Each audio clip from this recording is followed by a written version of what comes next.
I'm a woman in science. I am a woman in science. A woman in science. I am a woman in science.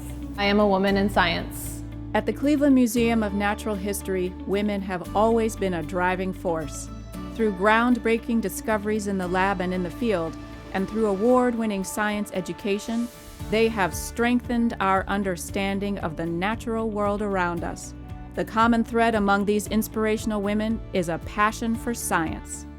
As a kid, I just loved being curious, and science is the process in which we can investigate that curiosity. I'm just so grateful every day that we have science because it's just important to life and it's how we understand life and everything in it. Many discovered this passion at a young age. It may have started as a hobby, a love of nature, or a favorite subject in school. As time went on, science became the career they wanted to pursue. Why did I choose a career in science? Who wouldn't? It is ridiculously fun figuring out why things work and why they're important, and then translating that information for kids. What could be better than getting paid to study a topic that interests you so much? Getting to be a kid every day and do field work and ask questions and find answers to try and preserve our planet. I was always really interested in people and what they did and why they did it. I realized that if I really wanted to answer these questions, I had to kind of stay in that vein of science, and I just followed where the questions took me.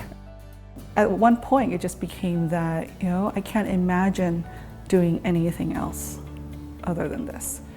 So I can't really say that I chose science. Maybe it's more accurate to say that it chose me.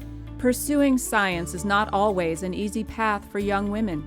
Girls can often feel discouraged or even shut out from exploring their scientific curiosity.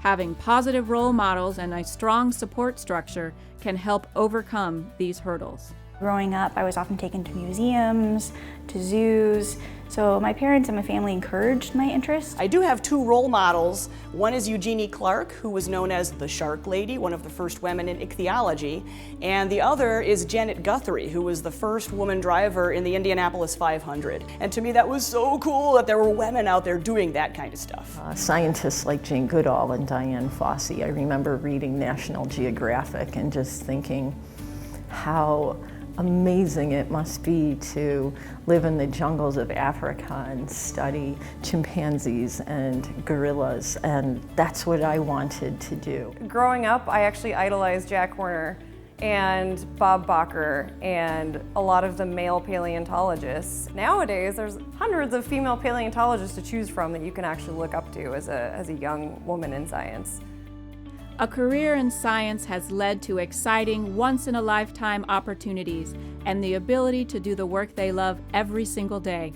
They have discovered new species of dung beetle, mapped the environment of the famous Lucy specimen, used technology to teach science to classrooms around the world, explored the jungles of Vietnam, protected rare and endangered plant species in Ohio, and more. The most fun by far is fieldwork. So getting to dig up dinosaurs or some of the amazing fossil fish that we have right here in Cleveland. The most interesting and challenging thing I've done in science was actually excavate a dinosaur nest in Montana. Fieldwork is fun. It is also challenging. To me, that first preliminary analysis is what gets me the most excited. Every day, women in scientific fields encounter obstacles, skepticism, and challenges that their male colleagues do not face. Staff members, they were told that, an American scientist is coming. And so when they came to greet me, they were all pretty surprised because they were expecting a man. And a few of them actually did say that to me, I thought you would be a man, but you're not. I grew up in Australia, and it was never really pointed out to me that women don't go into science, or as much as it's a focus here. The field of botany in general was one of the only ones that was accepted in Victorian-esque times. Like, women were the ones that were really the leaders in botany. So if you go back into the museum's herbarium and look at some of our earliest collectors, they were females.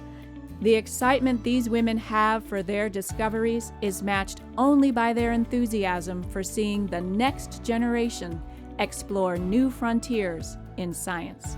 I would encourage girls to keep trying, even if they think they're not good at it. That's not what it's about. If you love it, if you're interested, if you're curious, try it. Keep trying. It's not about being perfect. Science is cool, it's fun, it's interesting, and if that's what you like, then you have to follow it. Hopefully by the time young girls today reach that level in their career, those limitations will no longer be there, those glass ceilings, and we won't even have to have this conversation. I'm a woman in science. I'm a woman in science. I'm a woman in science. A woman in science.